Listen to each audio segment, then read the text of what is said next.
Welcome to the RV Park Mastery Podcast, where you will learn the correct way to identify, evaluate, negotiate, perform due diligence on, renegotiate, finance, turn around, and operate RV parks. And now, here is your host, the fifth largest owner of RV and mobile home parks in the U.S., Frank Rolfe. Baby boomers are those who were born between 1946 and 1964. And they used to be the largest demographic in the United States. And all we talked about and all the articles out there in every book was all written about marketing to the baby boomers. But then suddenly, quietly, slowly, they no longer held their number one status, being replaced instead by the millennial generation, those born between 1981 and 1996. But sadly, many RV park owners did not recalibrate. They were so focused on the baby boomer customers that they failed to make the necessary adjustments to be more attractive to the millennials. This is Frank Rolfe with the RV Park Mastery Podcast. We're going to talk all about how to attract younger customers to your RV park. Now, the first thing you have to know is that young people are much more into online marketing, visibility. The baby boomers are. Most baby boomers really don't dig the internet. I should know because I'm a baby boomer and I have no interest in technology at all. I've learned to do it by necessity. I know how to go on Google. I even can use my cell phone now instead of my Garmin as my GPS system. But there's no question that if you want to be successful today with an RV park, you've got to get the following accomplished. Number one, on a Google search of RV park in blank, whatever blank may be, you need to come up on that list. Number two, you must have an excellent website that when someone clicks on those different options of RV parks, they find you and you look professional. Number three, you must have really, really good social media rankings. Preferably 5-star, but if you have a few bad ones, a few unhappy customers, you may drop to 4-star. But you got to have that as a basic starting spot. And yet, shockingly, many RV park owners don't. They don't have a professional-looking website. They only have 1-star reviews because they've never asked any happy customer to put a review out there. And some are not even to be found on a Google search. So that's our first stop. If you want to appeal to younger generations, you've got to be more internet savvy. Number two is you might consider getting a younger manager. Many people long had this belief that the older manager was the right mix for an older clientele. That if you had a manager who was in their 60s, 70s, when people walked in the door, they'd say, aha, that manager looks just like me. So as a result, I know this is the right place for me to be. But with a younger group now dominant in the RV park industry, I'm not really certain that that's true. Now, even though you might say, well, I'm the owner and I get along best with old people like myself, that's not always the best way to make the decisions on your hiring.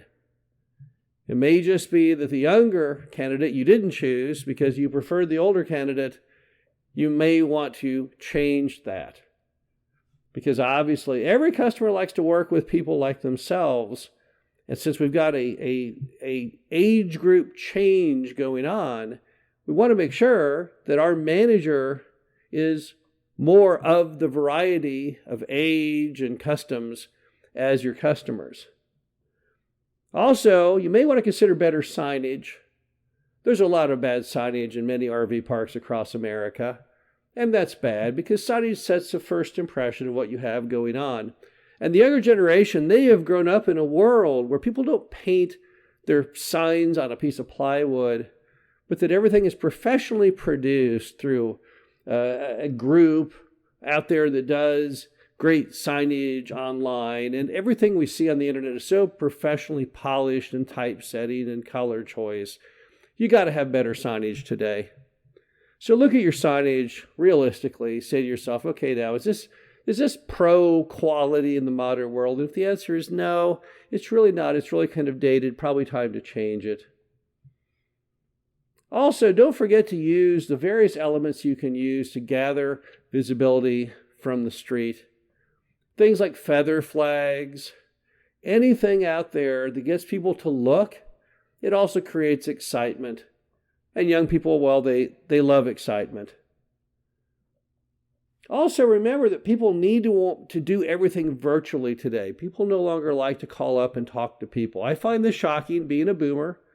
I hate when I can't physically call and talk to someone. Yet, the millennial generation, they like that better. They prefer not having the face-to-face encounters by phone or in person. Instead, wanting to do it all online. I find it very impersonal, but that's because I'm a boomer. So set it up so they can make whatever reservations, whatever plans, in the complete absence of talking to anyone, because they just pretty much prefer it that way. Also, make sure that your RV park is pet friendly. I do not know what has triggered such an embrace of pets among young people. Maybe many of them have substituted pets for children or spouses, or maybe that's just a better way to live. That I can't say. I've had dogs for decades, but I've never seen a group ever that has such an affection for animals as the millennials. So don't try and make your RV park where it's negative on pets, because that will be a total turnoff to most of these younger clientele. Also, make sure that your property has a very high property condition. No litter on the ground. Touch up the paint on things that look kind of shop-worn. Because, again, the millennials are a more discriminating group. They grew up around more aesthetically professional things than I did for my generation. Maybe it's because we just didn't have all the clean and easy stuff that they can do today. Today they can make, flooring, which looks just like hardwood, that's made out of vinyl. They're able to do all kinds of amazing things today. You can wrap a car with a wrap rather than repaint it. So young people are just more accustomed to those little details being sharper. And many RV parks are lacking those sharp details. It's not hard or expensive to get there. It's more of an attitudinal issue. And then finally, make sure that whoever manages your RV park has a positive attitude. Because if they don't like young people, or they just don't like people in general, that is not going to send a very inviting or welcoming vibe to your customers as they walk in the door. Now, it may be hard if you're a boomer, and I'm a boomer, to accept the fact that we are now in the minority. It's hard to imagine it was ever possible, because we heard so long that the boomers were the key to everything in the world. We're so proud of the fact there's 10,000 boomers retiring per day in America, many of which are buying RVs and going across America. But the good news is that even though the millennials have become the dominant demographic today, they also love RVs. They've been a huge boon to RV parks because they also own RVs and are buying plenty more. In fact, they're buying more RVs than the boomers are, and they're using them frequently. Sometimes they're using them full time, as many work now remotely. And it's great for the industry. No one really knew what would happen as the boomers became smaller if young people would in fact embrace RV parks, but they did. So the good news is there's plenty of customers out there. The younger generation is a very good customer base. You just have to put a little more effort in to get them. This is Frank Rolfe with the RV Park Mastery Podcast. Hope you enjoyed this. Talk to you again soon.